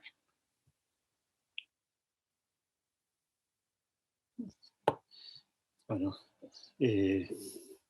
gracias, me gustaron mucho las intervenciones. Voy a formular algunas observaciones críticas sin que eso signifique nada respecto de la calidad de los trabajos, ponencia y contraponencia que aprecio mucho. Veamos, primera, dimensión humanista, dignidad humana, ¿qué caramba son esos conceptos? Ya sé que se usan tan a menudo, pero nunca entendí qué son. Y por más que lo digo, jamás encontré a nadie que me lo explique. Entonces, parece un uso retórico, ¿verdad? Salvo que con eso ganemos algo. Tampoco he sabido nunca qué caramba es la dignidad humana, salvo que la dignidad humana, algunos sostienen, y eso tiene sentido, sea en realidad el fundamento de los derechos fundamentales. Si es así, entonces no necesito apelar al fundamento, me basta apelar a los derechos fundamentales. Entonces ¿para qué ir hacia atrás, digamos, hacia el fundamento de los derechos fundamentales si ya tengo los derechos fundamentales mismos? El fundamento sería en todo caso un fundamento político, moral, no sé cuál, ¿no? Y la dimensión humanista tampoco no sé bien qué significa. Pero bueno, dejémoslo al margen porque tampoco esto es muy importante más allá de la retórica. Sí creo, estoy en la línea de algunas de las observaciones de Daniel y también de algunas de las observaciones de Emma. Pero antes de llegar a ellas, que son más bien sobre los fundamentos, una cuestión previa. Tú, Jeffrey, te has centrado mucho, creo, como es por otro lado bastante habitual, en el problema de la ilicitud generada en la obtención de la prueba. Pero no es la única ilicitud posible, ni siquiera la única ilicitud que posiblemente pueda afectar a derechos fundamentales. Podría haber también una ilicitud en la práctica de la prueba, por ejemplo, ¿no? Incluso en la práctica, en el procedimiento de la prueba, podría haber una ilicitud. Y no solo una irregularidad procesal, también podría afectarse a derechos fundamentales. Entonces, claramente ahí, por ejemplo, la exclusión temprana no sería una solución posible, porque estamos hablando ya de una prueba que se está practicando en el proceso. Por lo tanto, en función de cuándo se produzca la ilicitud, puede tener unos efectos u otros. También cabría ver qué sucede cuando lo que es ilícito es la prueba misma, no su obtención. La prueba misma, lo que habitualmente se denomina prueba prohibida, ¿no? Donde tengo un asunto de ilicitud probatoria por la prueba misma. Por ejemplo, la prueba sobre la vida sexual de la víctima de un delito sexual. Vida sexual previa o posterior al hecho que se está juzgando, ¿no? En muchos ordenamientos se considera una prueba prohibida. Es decir, para protección de la víctima se prohíbe que se pueda indagar sobre ello. Pero ahí el problema no es la ilicitud de la obtención, es la ilicitud de la prueba, porque la obtención misma pudiera ser lícita. Pero en cambio es el objeto mismo a probar lo que es ilícito, lo que el ordenamiento considera ilícito, y se puede considerar que también ahí pudiera haber afectación de derechos fundamentales. Entonces, estas cosas me parece que exigen cierta complejidad, un poco más de tratamiento complejo, digamos. Ahora voy a los fundamentos. La parte que yo he encontrado más débil de tu exposición, Jeffrey, es la referencia a los fundamentos de la exclusión, que has tratado rápidamente. Dicen, bueno, se mencionan varios, podrían darse a la vez, cosa que acepto perfectamente, pero sin entrar a tratarlos con detalle, ni saber, ni entender bien tampoco en cuál después te basas para poder decir que la única excepción a la exclusión que aceptarías es la del descubrimiento independiente. En función de qué fundamento. Porque claro, en función de qué fundamento tendremos una justificación de la exclusión u otra, para algunos casos o para otros, ¿no? La exclusión, por ejemplo, si hablamos de la disuasión de la policía, bueno, pues esto me servirá para las pruebas de la acusación, pero no me servirá si la ilicitud es de una prueba de la defensa. La disuasión de la policía, sinceramente, ahí no se va a dar, ¿no? O una prueba de un coimputado, de la defensa de un coimputado.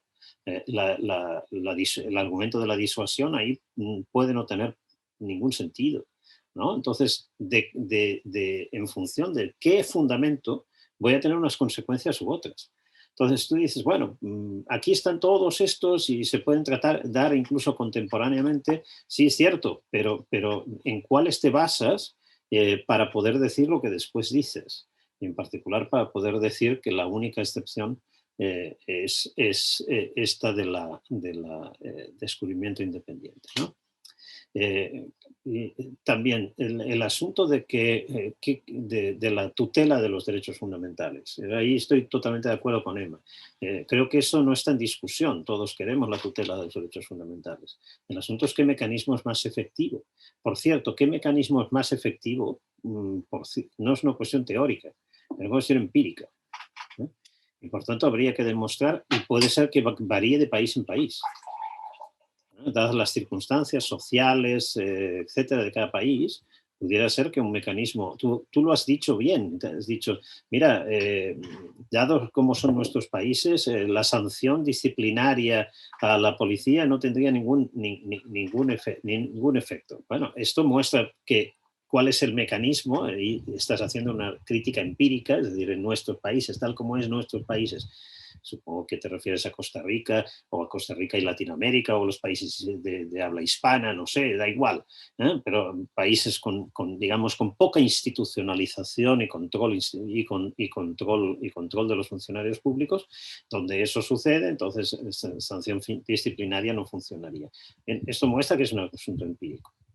Y el punto, si este es un asunto empírico, es que para defender una u otra solución, también la tuya, hacen falta información empírica. Y ahí me apunto a algunas de las observaciones de Daniel. Necesitamos esto, no basta decir tutela de los derechos fundamentales.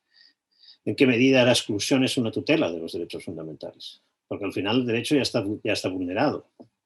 Y salvo que digamos, no, pero tutela las vulneraciones futuras por el argumento de la disuasión. Pero entonces es una cuestión empírica, hay que mostrar que se produce la disuasión. Y ahí termino. No me queda nada claro, por ejemplo, que respecto de las razzias, la exclusión aporte, por ejemplo, disuasión a la policía. Sobre todo porque quizás a la policía que esa prueba se excluya finalmente en el proceso le importa poco o nada, muchas veces. Han obtenido ya lo que quizás buscaban. Por ejemplo, un operativo que salga en televisión, que dé una imagen de persecución del delito, que toda la información, cuestiones estadísticas acerca de cuántos detenidos hacen al año, de tantas otras cosas, pero en cambio no suele ser una cuestión estadística que influya a la policía, o sea, que afecte a la policía cuántos de esos detenidos han sido condenados. Entonces, si al final se excluye, bueno, ¿qué le vamos a hacer? Entonces, hay que andar con... Esto es empírico otra vez. Y no estoy tan seguro que esa exclusión en el proceso tenga los efectos que andamos buscando. No necesariamente, quiero decir, no necesariamente, y por tanto hay que mostrarlo empíricamente. Nada más, gracias. Gracias, Jordi. Carmen.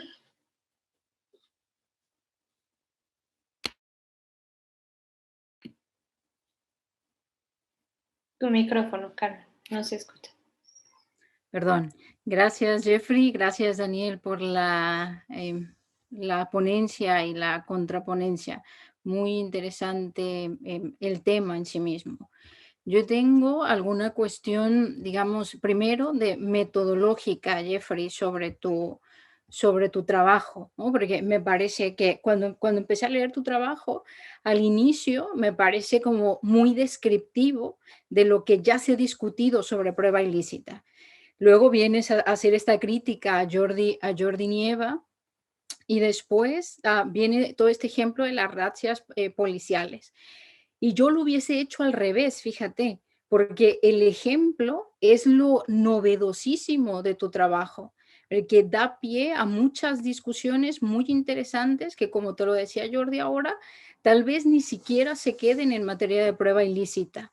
Entonces, la originalidad de un trabajo como este, dado que es una práctica que no se está llevando a cabo solamente en Costa Rica, sino en otros tantos países, ganaría muchísimo si invirtieras el orden, ¿no? Una vez que pones el ejemplo, y entonces esto te permitiría, por ejemplo, dar algunas respuestas o evitar, mejor dicho, evitar algunos planteamientos como los que te hace Jordi.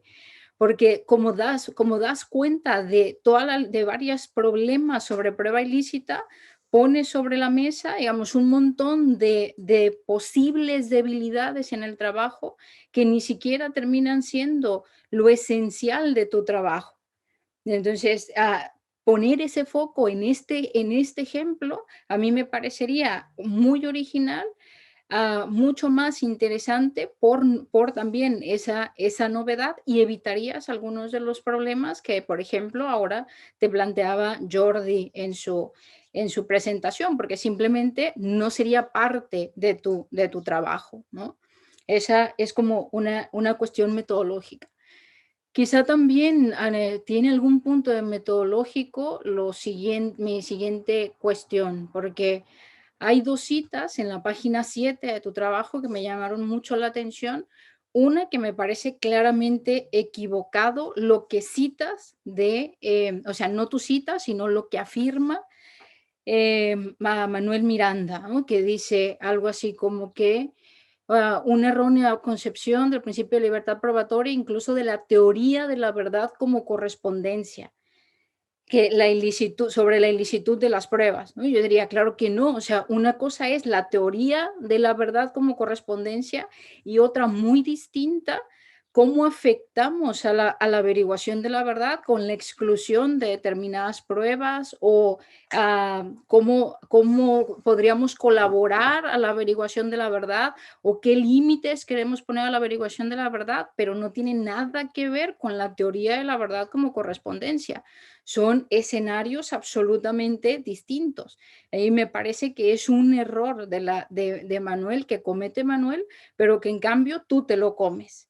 Y habría que andar con cuidado para no comerse los errores de los autores, por más importantes que sean los autores, como en ese caso Manuel Miranda. Antes de esta cita, tú citas a Jordi Ferrer, y esta más bien debería ser un planteamiento para el propio Jordi, no para ti, pero te lo hago a ti. Porque esta idea, ¿no?, de las reglas que carecen de fundamento epistémico y por tanto son extrínsecas al razonamiento probatorio. Esta distinción de reglas extrínsecas al razonamiento probatorio e intrínsecas a mí no me convence. Porque, ¿qué quiere decir que son extrínsecas? Porque no tienen un fundamento epistémico. Aunque no tengan un fundamento epistémico, pueden ser parte del razonamiento probatorio. Entonces, quería saber un poco tu opinión sobre esa distinción, que ya te digo, es más bien una crítica o una observación para la distinción planteada por Jordi, pero como tú la citas, pues te la hago a ti. Y una última cuestión, me gustaría que me explicaras un poco más, si puede ser, sobre esta afirmación que hay en tu trabajo en la página 9, que me parece muy tajante, de cualquier intento de relativización de las garantías o aún más de desconexión con la regla de exclusión implicaría la desaparición material de la tutela de los derechos fundamentales. ¿Qué quiere decir cualquier intento de relativización o de relativización de las garantías? ¿No? Porque hay muchos casos, hay sentencias del Tribunal Europeo de Derechos Humanos, por ejemplo, en donde ponen ciertos límites a las garantías del acusado, porque tienes también la otra cara de la moneda, tienes también a la víctima, por ejemplo. Entonces, tienes en algunos contextos, por ejemplo, cuando se trata de trata de personas y de otros tantos delitos, que disminuyes la garantía o pones límites a la garantía del contradictorio para poder garantizar también los derechos de la otra parte. Entonces, atendiendo, por ejemplo, a este tipo de ejemplos, quisiera entender un poco en qué estás pensando cuando haces una afirmación, en mi opinión, tan tajante. Quisiera entender tu pensamiento. Muchas gracias y nuevamente felicitaciones a ambos. Jeffrey, te pediría nada más, si fuera posible, es difícil esta petición, lo sé, que la respuesta sea un poco más concreta porque tenemos todavía 3 manos levantadas. Gracias. Difícil, sí. Con preguntas de Jordi y de Carmen, o sea, qué complicado.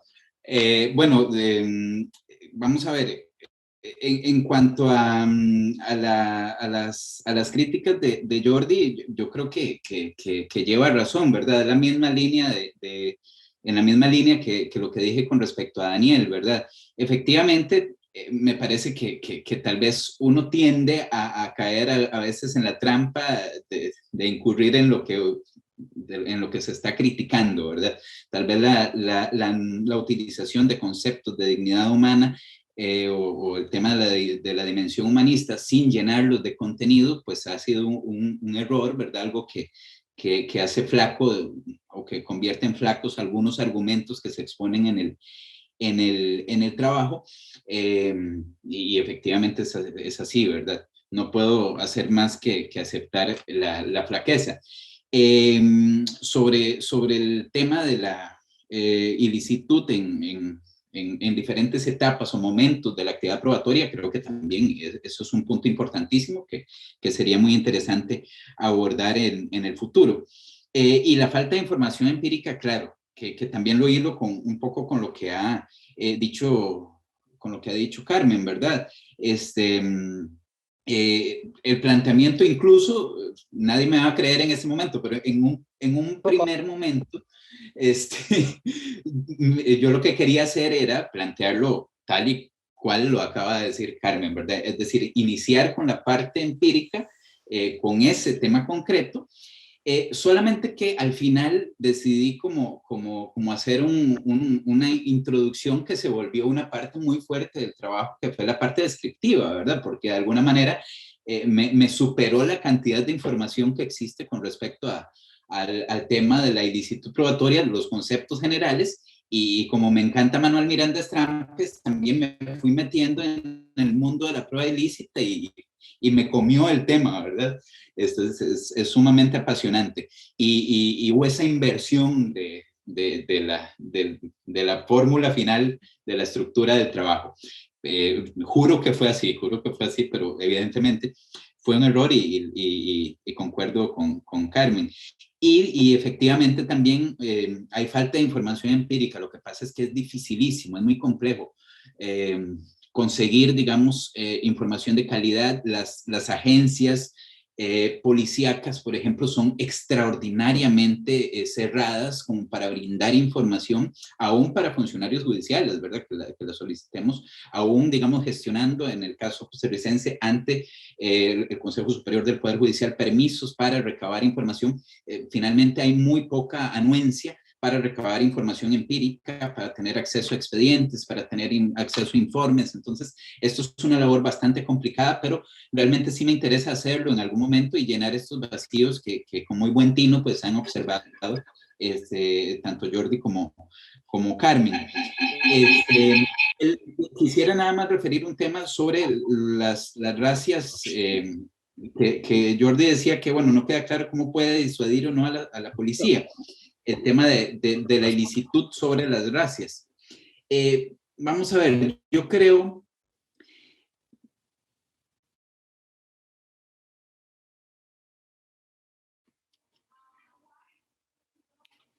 Creo que tuvimos... Ya. Sí, ahora sí, ya, estoy de vuelta. Yo creo sobre este tema que el planteamiento es el siguiente. A mí me parece que el hecho de que, de hecho en el trabajo lo indico, la marca del ministro de Seguridad en Costa Rica hoy por hoy son los megaoperativos, esa es su marca, ¿verdad? Así va a ser recordado en el futuro. Entonces, esto ha sido a partir del aval de la Sala Tercera, de la máxima sala penal, al flexibilizar, digamos, los requisitos de intrusión en la esfera del derecho a la libertad de las personas. Eso dio pie a que se sistematizara, digamos, una práctica en esencia ilegal, inconstitucional, que es el de las racias policiales o los tales megaoperativos. Es decir, por eso es que yo afirmo que esto, vamos a ver, si no es disuasivo, al menos en sentido, digamos, contrario, lo que sí ha propiciado es el establecimiento de una práctica sistemática de violación de derechos fundamentales. Yo creo que eso sí está fuera de duda porque así se ha dicho en medios, ¿verdad? Incluso ahí se aporta alguna noticia en diarios de circulación nacional, que con solo digitarlo también, pues ahí está mucha información al respecto. Ahora, rápidamente lo que plantea Carmen, bueno, ya dije lo del planteamiento al revés, tiene toda la razón. Lo de la cita equivocada de Manuel Miranda, sí, tal vez fue como decimos aquí, un zafis, un detallito ahí que no lo pensé bien, tal vez esa cita específica de Manuel, pero efectivamente, si es así, pues también me parece que podría haber alguna equivocación. Sobre la noción de estas reglas extrínsecas al razonamiento probatorio, caramba, de verdad que yo desearía que fuera Jordi el que conteste esta pregunta. Pero ya que me pusieron en la encrucijada, vamos a ver, yo lo entiendo, yo comparto del criterio de Jordi y no he tenido, digamos, hasta ahora alguna duda. Me parece que el tema fundamental es que se trata de reglas finalmente sin ninguna pretensión, digamos, dirigida al contenido, pensamiento cognitivo del elemento, o sea, de la exclusión o no del elemento de prueba. Es decir, si pensamos, es decir, su sustento se aleja completamente de la actividad de la calidad o del peso probatorio. Es decir, esto no es algo relevante. Lo que es relevante es precisamente otros valores que se ubican, pueden estar relacionados, por supuesto, pero se ubican fuera, digamos, del núcleo, para decirlo de alguna manera, de la actividad probatoria dentro del proceso. Es decir, si pensamos en la tutela de un derecho fundamental, la tutela del derecho fundamental, al ser evidentemente contraepistémica, porque nada impediría que esa información que violenta, que es obtenida mediante tortura, pueda ser muy relevante para la averiguación de la verdad en el proceso. Sin embargo, es otro valor el que le da respaldo. Por eso es que es extrínseca, ¿verdad? Así lo entiendo. Intrínseca, evidentemente, tendría que partir de algo que esté integrado a la actividad probatoria como tal. Y yo creo que participo, digamos, de esa noción, si es que estoy entendiendo bien a Jordi. Y sobre la relativización de las garantías. Acá el tema, me parece, es que tal vez sea muy tajante, efectivamente. Hay una cita también de Manuel Miranda que habla sobre cierta, vamos a ver, cierto avance en cuanto a la devaluación de las garantías. Yo creo que es en ese sentido en que lo digo. Es decir, la afirmación se inserta dentro de un modelo ideológico eficientista penal. Ahí es que me parece que cobra relevancia y sentido. Es decir, yo creo que es más que evidente que estamos ante, para bien o para mal, es decir, podríamos afirmar que es algo correcto incluso, pero que se están devaluando. Es decir, hay una tendencia a la baja dentro del modelo tradicional de garantías de los procesos penales. Hay presión sobre las agencias represivas y sobre el Poder Judicial para que haya una devaluación de las garantías presentes, tradicionales, propias de los diseños procesales que rigen de manera más o menos similar en la región. Entonces, dentro de esa línea, dentro de ese modelo ideológico que genera presión, cuando se empieza a cercenar, cuando se empieza a relativizar a la manera que lo han hecho las excepciones de la regla de exclusión, por ejemplo, cuando se dice algo tan vacuo como la conexión de antijuricidad. Entonces tenemos que pensar en la importancia del asunto. La importancia del asunto va a depender de la cobertura mediática. Entonces, al final, Miranda Strampes, a lo que iba con la cita de Miranda Strampes es, bueno, al final todo se va a relativizar, al final hacer alguna alusión con el tema de la excepción del descubrimiento inevitable. Miranda decía, al final todo estaba a punto de ser descubierto. Y al final eso es lo que va a terminar ocurriendo, me parece, si se empieza a relativizar, si se empieza a cercenar esas parcelas a estas garantías. Reitero, tal vez la afirmación es muy tajante, ¿verdad? Pero la relativización va en el sentido de que a pasos agigantados estamos asistiendo a una tendencia a la baja. Me parece que es peligrosísimo empezar a mermar esa tutela. Nada más para terminar, me he pasado muchísimo, perdón Marianela, antes de que me saque tarjeta roja, cuando se discutió el Código Procesal Penal Modelo para Iberoamérica del 88, entre Mayer y Binder, se decía, por ejemplo, que las garantías, hay garantías que si se van a flexibilizar, es decir, si su infracción no va a representar la nulidad del acto, ¿para qué está la garantía? Entonces, ¿por qué no eliminamos esas garantías a medias y nos dejamos solo las garantías que representen, que su infracción represente medianamente una afectación de un derecho fundamental? Yo creo que esa lectura es bastante preclara, es bastante adecuada y hacia ahí deberíamos de transitar. Gracias, Jeffrey. Ahora le daré la palabra a José Neira y Juan Sánchez, pero les pediría que fueran sumamente puntuales con sus preguntas y Jeffrey con la respuesta. No tenemos más de 5 o 7 minutos para estas dos y dos más, que serían las últimas. Gracias. Bien. Muchas gracias.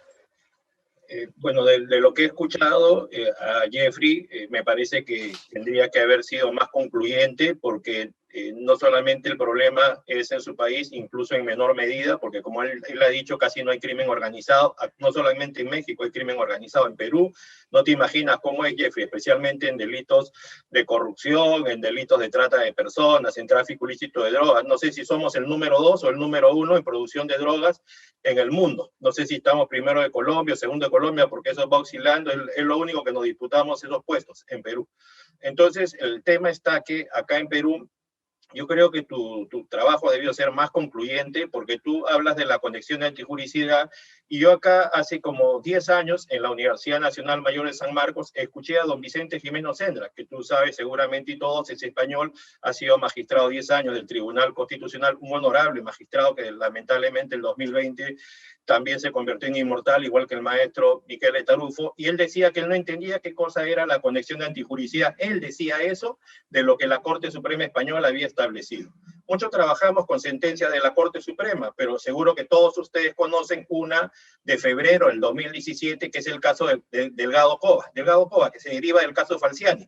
El caso Falciani en Suiza extrae información electrónica financiera de una computadora sin orden de un juez y la pone a disposición de Suiza, Alemania, Bélgica, Francia, Portugal, Italia. En todos esos países se ha abierto procesos y se ha condenado por defraudación fiscal, ha llegado a los tribunales, a las Cortes Supremas de esos países, y en todos, infundadas las casaciones, se ha alegado lo que tú planteabas, prueba ilícita, se ha dado distintos motivos, entre ellos el principio de proporcionalidad.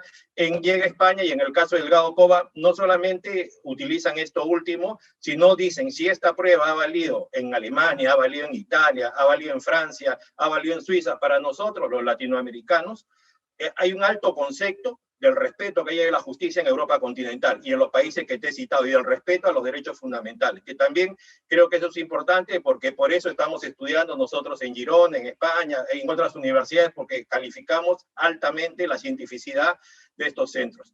Entonces, en Perú se entiende que el tema de la prueba prohibida es caso por caso, a pesar de que hemos copiado el artículo 11 de la Ley Orgánica del Poder Judicial Español, en el artículo 8 del título preliminar del Código Procesal Penal peruano, o sea, la prueba obtenida violando directa o indirectamente el núcleo esencial de los derechos fundamentales, los jueces de primera y segunda instancia utilizan mucha jurisprudencia norteamericana.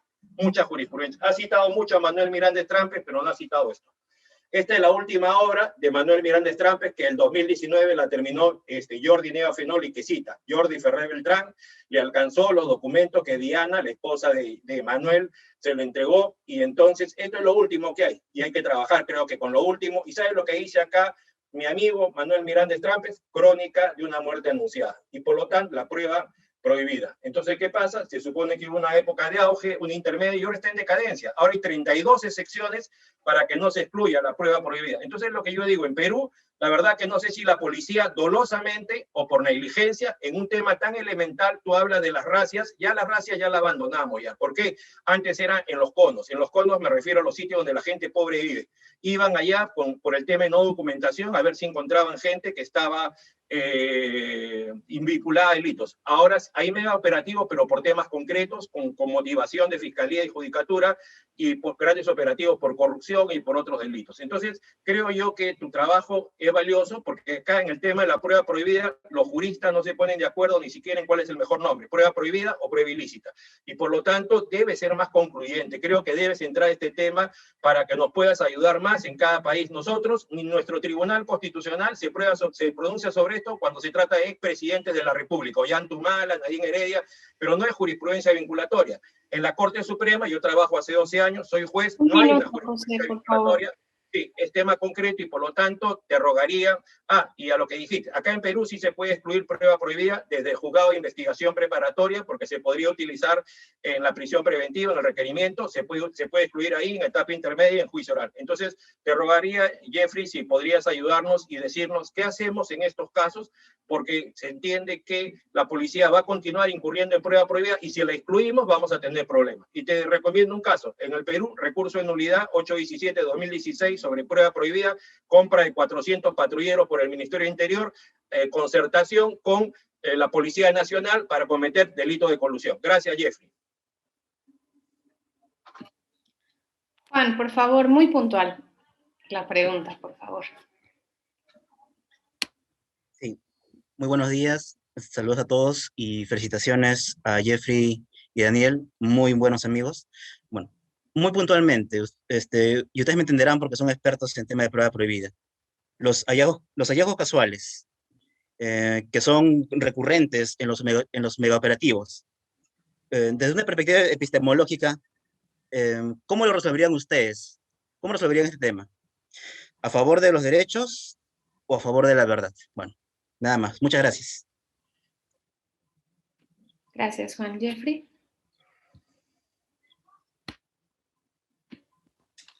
Muy bien, muchas gracias tanto a don José como a Juancito. Con respecto al doctor Neira, bueno, lo único que quisiera decir es que tal vez, no sé si no utilicé ese libro, pero sí utilicé el último libro de Miranda Strampes, que se publicó incluso de manera póstuma en México por Editorial Ubijus, ¿verdad? Entonces, no es que de repente esté desactualizado con respecto al pensamiento de Manuel Miranda Strampes, al menos no me parece así. Y pues sí, efectivamente, vamos a ver, creo que hay mucho que hablar sobre este tema. No fue mi pretensión nunca, como lo he dicho ya, agotar, era imposible agotarlo en tan pocas páginas, pues se hizo el mayor esfuerzo, ¿verdad?, por hacer algo coherente y ilustrativo, al menos de la parte relacionada con los aspectos generales de la prueba ilícita. Y con respecto a mi querido Juan, sobre los hallazgos casuales, vamos a ver, me imagino que se refiere, Juancito, al tema de cómo entenderlo, si aplica alguna excepción. Acá en Costa Rica, el tratamiento, por ejemplo, de un hallazgo casual en un allanamiento que se ha generado para un allanamiento de morada que se genera con la intención de ubicar ciertos elementos de prueba, que está constreñido a eso con respecto a un caso concreto, pero que de repente tal vez se trataba de un caso de pornografía infantil, por ejemplo, y se halla sobre la mesa 6 kilos de cocaína, se le imputa de alguna manera ese delito, a pesar de que en la orden de allanamiento esto no estaba contemplado, pues evidentemente ahí creo que podría darse podría aplicarse una excepción y admitir esa prueba que es precisamente el relacionado con el, al menos jurisprudencialmente se ha visto así, con el descubrimiento inevitable. Así lo ha tratado la jurisprudencia de una forma un tanto torpe, pero así se ha hecho. Desde la posición que he mantenido yo en el trabajo, esto es altamente cuestionable, ¿verdad? Yo he afirmado que únicamente la fuente independiente podría sostener, digamos, prueba en principio ilícita. Entonces, esto es un tema de revisión, no es sencillo, hay mucha presión, por supuesto, pero sí lo que te puedo decir es la fórmula normal como se ha tratado en el país. Y ya Marianela me va a cortar el tiempo, así que listo. Gracias. Por cuestiones de tiempo, creo que les pediría que formularan la pregunta y Jeffrey después sí puedes contestarla más bien en chat privado, porque ya ahora sí nos pasamos por mucho. Entonces, le pediría a Sebastián y a Mauricio que formularan sus preguntas en 1 minuto y medio cada uno, por favor. Bien, muchas gracias. Mi pregunta la voy a hacer lo más breve posible. Escuché, creo que 2 veces a Jeffrey hablar de lo epistémico versus lo contraepistémico. Y esa afirmación que es común escucharla, da la impresión como si lo epistémico y lo normativo fueran cosas que se contraponen, que pueden ser contrarias o contradictorias, y yo creo que eso puede llevar a varios problemas porque me da la impresión que lo epistémico y lo normativo funcionan más bien como círculos concéntricos, en el sentido que el fundamento de una regla puede ser epistémica, puede ser normativa, o puede ser en parte epistémica y normativa. Y en ese sentido no veo necesariamente una contradictoriedad, sino que si lo viéramos bajo la lógica de un cuadro de oposiciones, podría ser quizá una relación de subcontrariedad, en el sentido que puede ser verdad que alguien diga que el fundamento es epistémico, que el fundamento normativo, o que puede ser en parte epistémico, en parte normativo. Entonces, no creo que hacer ver los valores o reglas epistémicas normativas como contrarias o contradictorias sea quizá un ejercicio que permita avanzar, porque al momento de tomar posición tal vez no es necesario polarizar, es que yo soy epistémico, es que yo soy normativo, sino que hay muchas veces, creo yo, que estos círculos concéntricos se superponen y a veces coinciden y a veces no. Y cuando no, quizá ahí habría que ver qué regla podría predominar por sobre la otra, pero creo que no necesariamente hay una pugna. Yo tiendo a verlas como dije, como círculos concéntricos que muchas veces son compatibles.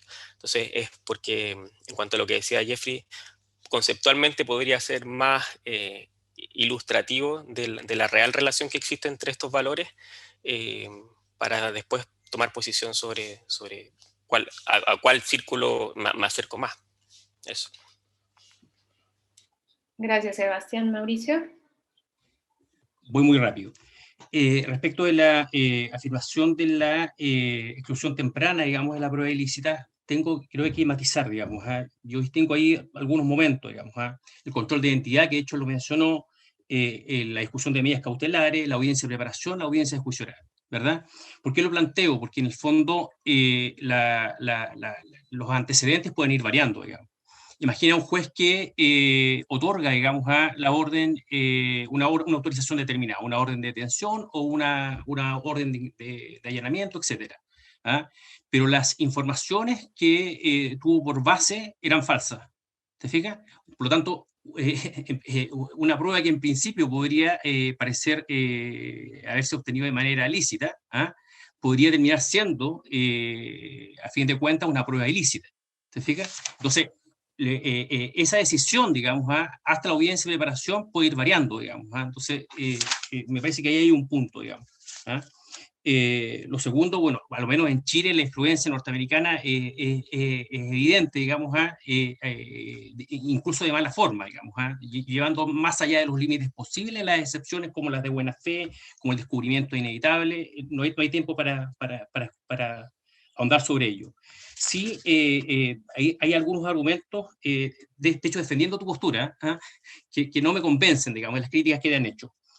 Decir, mire, el derecho fundamental ya se lesionó, a mí por lo menos no me convence, digamos. No me convence porque, bueno, si es por eso, bueno, en el homicidio la muerte también se produjo y no por eso dejamos de sancionarla, digamos. Entonces, ese argumento y si vamos, digamos, a los datos que hay que verificar, bueno, invierto la carga, entonces, ¿cuántos, a lo menos en Chile, cuántos funcionarios públicos han sido sancionados por haber obtenido prueba de manera ilícita, civil, administrativamente, penalmente?